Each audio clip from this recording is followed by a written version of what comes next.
جی کون سی تشریح چل رہی تھی؟ مقتضى القاعدة الثانیۃ، ہاں یہ بتایا کہ قاعدہ کا تقاضا یہ ہے کہ دوسری بات صحیح ہو۔ چلیے فرماتے ہیں ولیکن قالوا فی الایمان، لیکن فقہا نے ایمان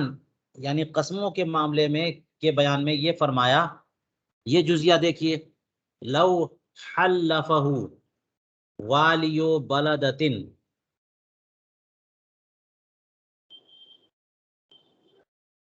لیعلمنہ بکل داعر دخل البلدۃ بطلت الیمین بعزل الوالی فلا یحنث اذا لم یعلم الوالی الثانیہ۔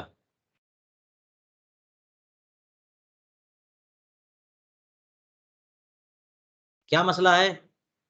کہ ایمان کے بیان میں یہ بات فرمائی فقہ نے کہ اگر کسی شہر کے والی، امیر، گورنر، حاکم نے اسے یعنی کسی کو بھی مقرر کیا قاضی کی حیثیت سے یا کوئی بھی عہدہ دیا اور اس سے حلف لیا کہ ضرور اس کو بتائے گا ہر ایسے بندے کے بارے میں جو داعر ہو، خائن ہو، کرپٹ ہو اور مجرم جو شہر میں داخل ہو، تو کسی بھی بندے کو والی شہر نے متعین کیا اور تقرری کے وقت اس سے حلف لیا کہ شہر میں کوئی بھی مجرم داخل ہو تو مجھے ضرور بتانا۔ اس نے قسم اٹھا لیا، ٹھیک ہے جب بھی کوئی مجرم داخل ہوگا اور مجھے پتا چلے گا میں ضرور آپ کو بتاؤں گا۔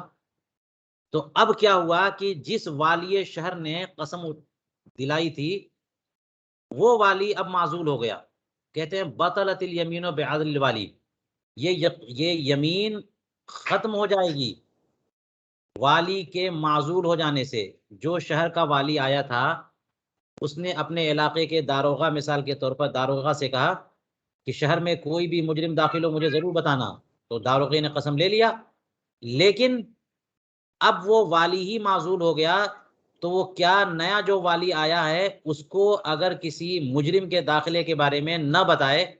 تو قسم ٹوٹی، حانث ہوا؟ فرماتے ہیں چونکہ والی معزول جب ہو جائے تو یمین ہی ختم، کہ جس والی نے قسم اٹھوائی تھی وہ والی تو اب رہا نہیں، اس نے تو کہا تھا مجھے بتانا، وہ رہا نہیں، تو پھر کوئی نیا والی آ گیا ہے اس کو نہ بتائے تو حانث نہیں ہوگا کیونکہ قسم گئی۔ فلا یحنث اذا لم یعلم الوالی الثانی، تو اب نہیں، اذا لم یعلم الوالی الثانی، یہ الوالی الثانی جو ہے نا یہ مفعول ہے، تو یہ جو بندہ ہے جس نے حلف اٹھایا ہے یہ حانث نہیں ہوگا اگر دوسرے والی کو نہ بتائے۔ مثال کے طور پر علاقے کا داروغہ ہے، اس سے شہر کے حاکم نے جو ہے وہ حلف لیا کہ کوئی بھی مجرم شہر میں آئے تو مجھے بتانا۔ اب وہ والی معزول ہو گیا اور دوسرا امیر آیا اور اس داروغے کو پتا چلا کہ ایک کرپٹ داخل ہو گیا شہر میں، یہ اس نئے امیر کو نہ بتائے تو اس سے حانث نہیں ہوگا۔ یہ لکھا ہے کتاب الایمان میں۔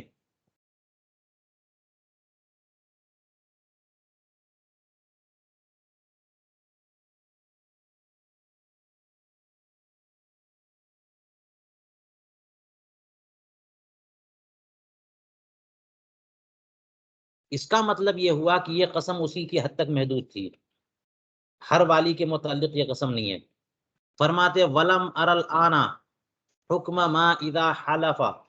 متى رأى منکرا رفعه الى القاضی هل تعین القاضی حالت الیمین۔ ایک مسئلہ یہاں پیش کر رہے ہیں کہ اس کا حکم ہمیں ابھی تک نہیں ملا، وہ کیا ہے؟ یہ میں نے حکم نہیں دیکھا کہ جب کسی نے قسم اٹھائی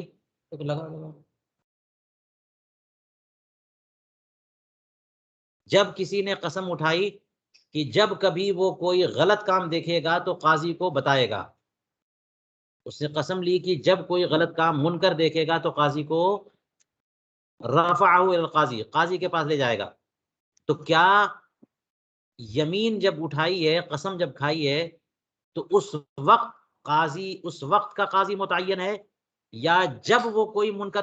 دیکھے گا اس زمانے میں جو قاضی ہوگا اس قاضی کو بھی بتانا پڑے گا؟ اس مسئلے کو میں نے نہیں دیکھا. دیکھیے اس سے پہلے بزازیہ کے حوالے سے بیان کیا انہوں نے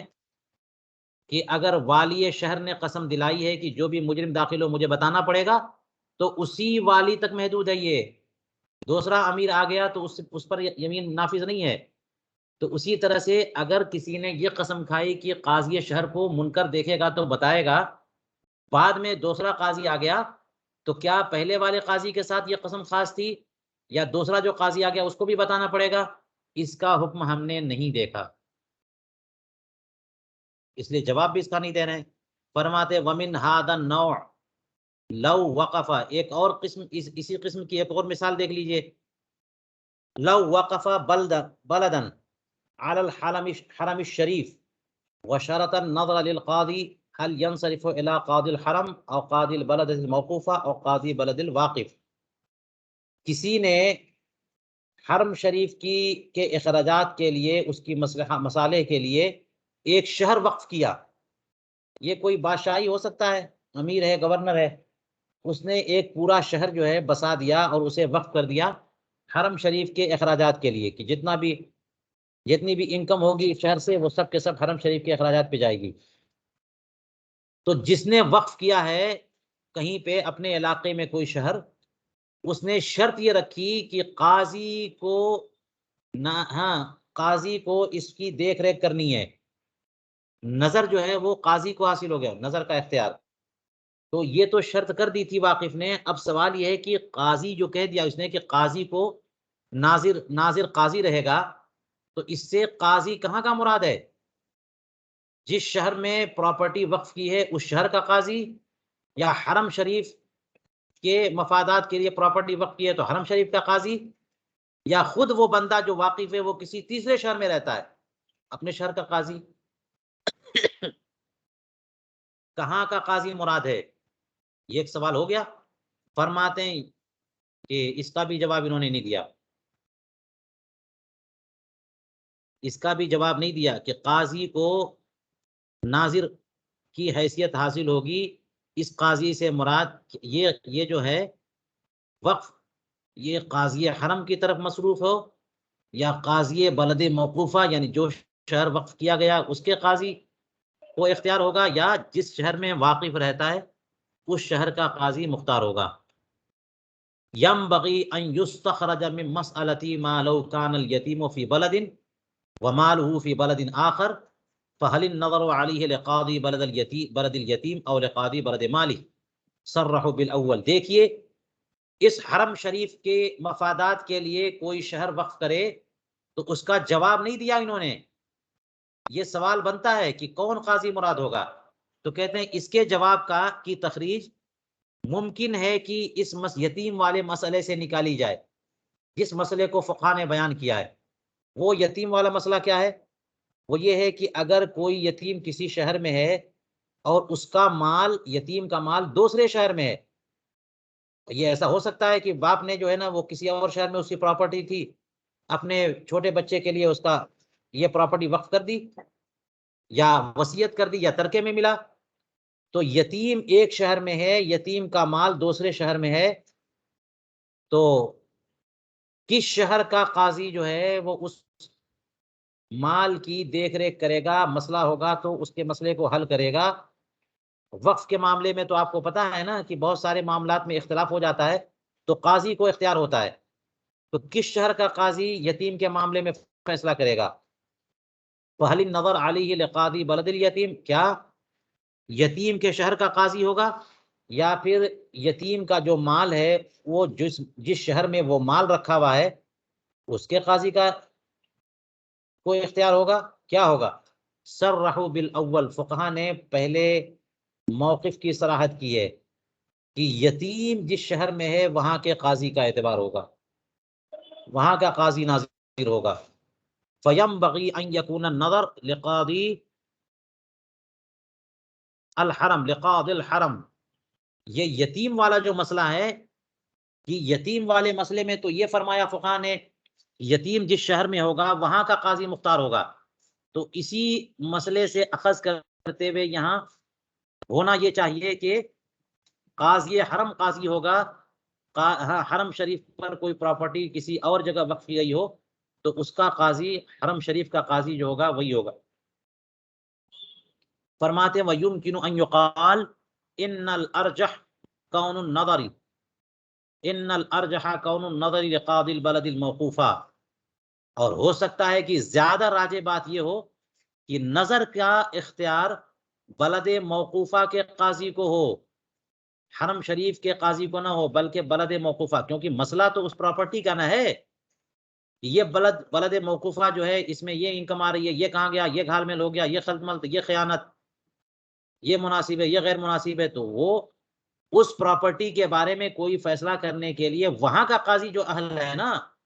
وہ زیادہ حالات کو سمجھتا ہے، اس لیے حرم شریف کا قاضی نہیں بلکہ جو شہر موقوف ہے اس کا قاضی ناظر ہونا چاہیے، لِأَنَّهُ أَعْرَفُ بِمَصَالِحِهَا، کیونکہ وہ اس بلد موقوفہ کے مسالے کو زیادہ جانتا ہے۔ فَالظَّاهِرُ أَنَّ الْوَاقِفَ قَصَدَهُ، تو ظاہر یہ جو پوزیشن ہے ظاہر یہ ہے کہ واقف نے جب قاضی کی شرط لگا دی تھی کہ قاضی ناظر ہوگا تو اس سے اس کا ارادہ یہی تھا کہ جس علاقے میں یا جو شہر موقوف ہے وقف کیا گیا ہے وہاں کا قاضی اس کا ناظر ہوگا۔ وَبِهِ تَحْصُلُ الْمَصْلَحَةُ، اور مصلحت اسی سے حاصل ہوتی ہے کہ حرم شریف کا قاضی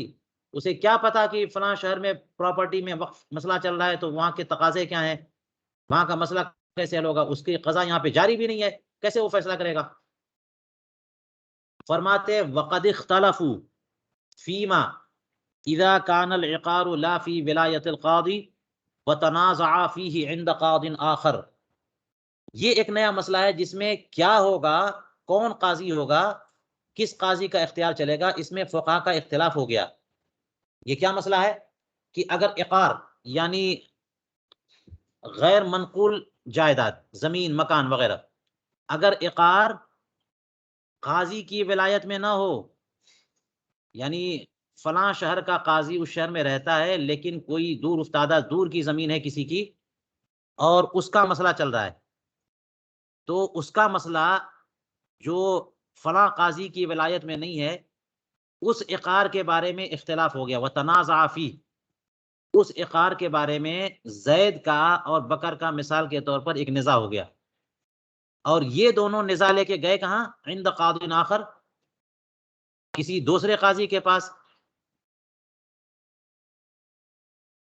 فَمِنْهُمْ مَنْ لَمْ يُصَحِّحْ قَضَاءَهُ وَمِنْهُمْ مَنْ نَظَرَ إِلَى التَّدَاعِي وَالتَّرَافُعِ، تو بعض فقہا نے اس کی قضا کو درست نہیں قرار دیا کہ جب اس شہر میں یہ پراپرٹی ہے، اس پراپرٹی کے بارے میں اختلاف ہے تو اس شہر کا جو قاضی ہوگا وہ نہ فیصلہ کرے گا، آپ لوگ اس مسئلے کو فلاں دوسرے شہر کے قاضی کے پاس لے جا رہے ہیں اور اس شہر کے قاضی سے فیصلہ کروایا آپ نے تو اس کی قضا درست ہے۔ بعض فقہا فرماتے ہیں کہ نہیں، وہ اس شہر کا قاضی نہیں ہے جس شہر کی پراپرٹی ہے، جس شہر کا مسئلہ ہے، تو اس کی قضا اس کے بارے میں کیسے درست ہوگی۔ لیکن منہم من نظر الی التداعی والترافع، بعض لوگوں نے اس قاضی کے فیصلے کو بھی صحیح قرار دیا، اور انہوں نے کیا کہا کہ بعض لوگوں نے نظر کی ہے ترافع و تداعی کی طرف، یعنی مسئلہ کہاں لے جایا گیا، مسئلہ کس کورٹ میں پیش کیا گیا، اگرچہ زمین یہاں اس شہر میں تھی اور یہاں کا پہلے سے ایک قاضی تھا لیکن اس قاضی کے پاس یہ مسئلہ تو یہ لوگ نہیں لے گئے، کسی بھی وجہ سے ہو سکتا ہے کہ قاضی پر اعتماد نہ ہو، یہ رشوت لے کر کے فیصلے کرتا ہو، تو اس لیے دوسرے شہر کے قاضی کو جس پر اعتماد ہوا اس شہر کے قاضی کو اس شہر کی پراپرٹی کا ایک نزاعی مسئلہ لے گئے، تو جب وہاں پر پیش کیا ہے تو قاضی تو ہوتا ہی ہے اس لیے کہ جب اس کے پاس کوئی مسئلہ پیش کیا جائے تو وہ مسئلے کو سنے اور حل کرے، تو جہاں تداعی ہوئی ہے، جہاں ترافع ہوا ہے، جہاں کیس پیش کیا گیا ہے اس کو حق بنتا ہے، اس قاضی نے فیصلہ کیا تو وہ فیصلہ نافذ ہونا چاہیے۔ بعض لوگوں نے یہ فرمایا، اختلاف ہو گیا یہ، بلکہ فرماتے ہیں کہ واختلفت تصحیح فی هذه المسئلہ، تصحیح میں بھی اختلاف ہو گیا، اس مسئلے کی تصحیح میں بھی اختلاف ہو گیا، یعنی دو قول آئے، سامنے ایک قول یہ ہے کہ جس شہر کی جائیداد کا نزاع ہو اس شہر کے قاضی کا فیصلہ معتبر ہوگا، دوسرے شہر کے قاضی کا فیصلہ معتبر نہیں ہوگا۔ دوسرا قول یہ ہوا کہ جس قاضی کے پاس مسئلہ لے جایا گیا اگرچہ وہ کسی دوسرے شہر کا قاضی ہو، لیکن چونکہ مسئلہ اس کے سامنے پیش ہوا ہے تو اس مسئلے کو حل کرنا اس کی ذمہ داری ہے، قاضی اسی لیے ہوتا ہے، اس لیے وہ جو فیصلہ کر دے نافذ ہوگا۔ یہ دوسرا قول ہوا۔ اب یہاں پر تصحیح کا بھی اختلاف ہے کہ بعض لوگوں نے پہلے قول کو صحیح قرار دیا، بعض لوگوں نے دوسرے قول کو صحیح قرار دیا۔ واللہ تعالی اعلم۔ چلیے یہاں پر ہم آج کا درس مکمل کرتے ہیں۔